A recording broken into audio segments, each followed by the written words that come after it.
আজ ছন্দার বিয়ে। সারা বাড়ি আলোয় ঝলমল করছে, কিন্তু বাড়ির একটা দরজা বিকেল থেকে বন্ধ। ঘরের ভিতর লাল বেনারসি ও গয়না পরে সেজে বসে আছে ছন্দা। চোখ দুটো জলে ভেজা। আয়নার সামনে বসে নীরবে চোখের জল ফেলছে সে। অন্যদিকে বিনয় ট্রেনের জানলার পাশে বসে আংটির বাক্সটা হাতে নিয়ে ছন্দার কথাই ভেবে চলেছে। হঠাৎ মাঝপথে স্টেশন ঢোকার আগে ট্রেনটা থেমে যায়। অ্যানাউন্স করা হয় লাইনের সমস্যার জন্য ট্রেনটি কিছু ঘন্টা পরে ছাড়বে। বিনয় ছটফট করতে থাকে। তার মনে একটা অজানা ভয় কাজ করতে থাকে।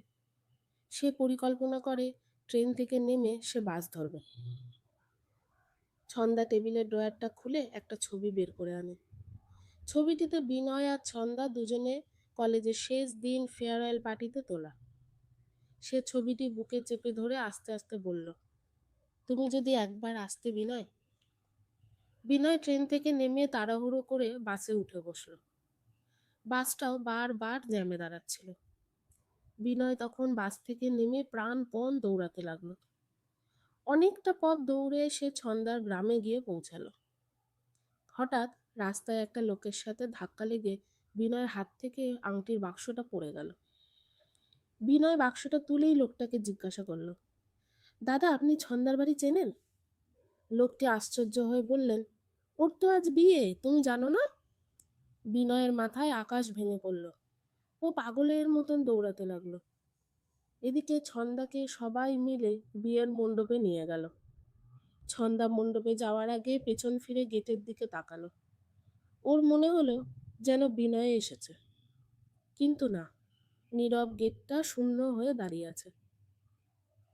ছন্দা মাথা নিচু করে মণ্ডপে গিয়ে বসলো।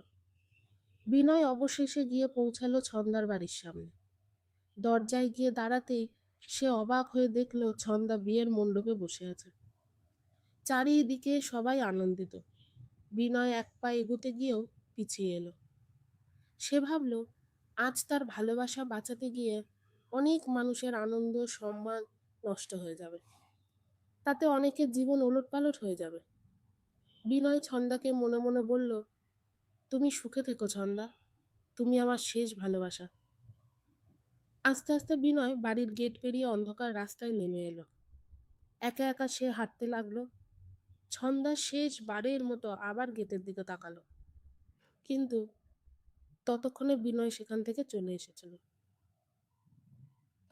পরবর্তী পর্ব শুনতে চাইলে গল্পটি লাইক করবেন এবং আমার চ্যানেলটি সাবস্ক্রাইব করে দেবেন বন্ধুরা।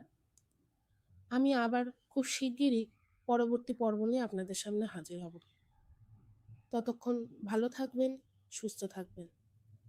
নমস্কার।